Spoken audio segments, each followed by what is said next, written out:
It finally happened, and the internet is absolutely breaking over this release. The Epstein files have finally been released, and oh dear God in heaven, what is inside of these? Well, there's a lot of photos of Bill Clinton. But beyond the hype, here is the official scale of the document dump. The Justice Department has finally released some of the highly anticipated Epstein files. More than 300,000 pages of documents related to the late convicted sex offender were made public today. Before we get to the names, we have to remember the core reality of what Epstein actually did. The other part is that he was a massive human trafficker. The details are sickening.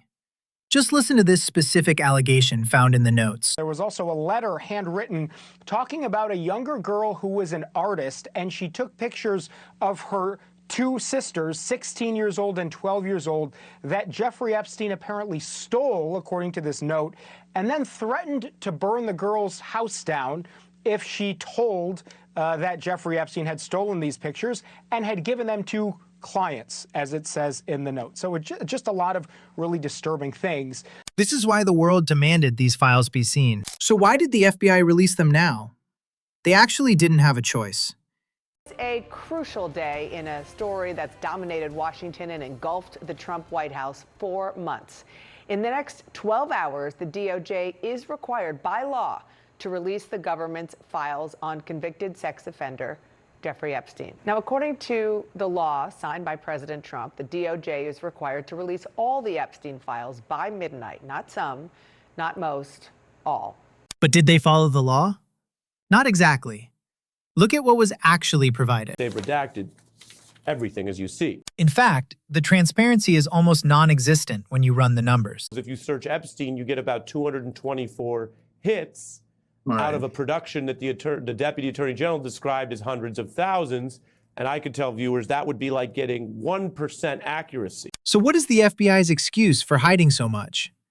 Legal experts think it's about protecting the wrong people. I have a grave concern that there is going to be an over-redaction of information. And by that, what I mean is that there are a number of victims that are clearly victims, but other individuals, including individuals that have been listed on the non-prosecution agreement, are claiming that they're victims as well.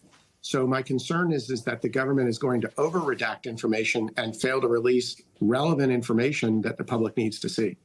Despite the black ink, some massive names were still exposed in the photos. Among the photos is this one of pop superstar Michael Jackson with Epstein, and this dinner photo showing Mick Jagger and former President Bill Clinton together. And for Bill Clinton, the release got very specific. There's this, a photo of Bill Clinton in a jacuzzi tub with a woman who has her face blocked out. And right-wing commentators did not hold back their reactions.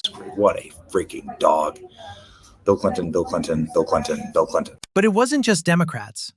Another former president also appeared in the files. I want to highlight specifically two for the public interest, and that is President Clinton and President Trump in these files. We've got new images now, some showing President Clinton in a pool with Ghislaine Maxwell and a person who is redacted. Then President Trump. You see pictures of what look like a drawer with several photos in them of President Trump before he was president, younger version of himself, and several women there, as you see, some of them not wearing a whole lot of clothing. Left-leaning analysts argue the focus on Clinton is a calculated distraction strategy. Well, they're trying to focus on Clinton to avoid Trump. It's very clear. And this dump today was intended to do that. And the Republicans on the House Oversight Committee have focused on Clinton as a way to distract attention. Meanwhile, Donald Trump dismissed the implications entirely. I have said to Pam and everybody else, give them everything you can give them, because it's a Democrat hoax. It's just a hoax. So where does this lead? Experts say the real smoking gun is still missing. But I do know that if the government does release the videos that it has of the internal surveillance from inside Epstein's homes, there will be a lot of questions that are answered. And I think there will be a lot of shock, and there are going to be a lot of public officials that will have to answer for their actions. But if you think this means it's now case closed, think again. This story is far from over.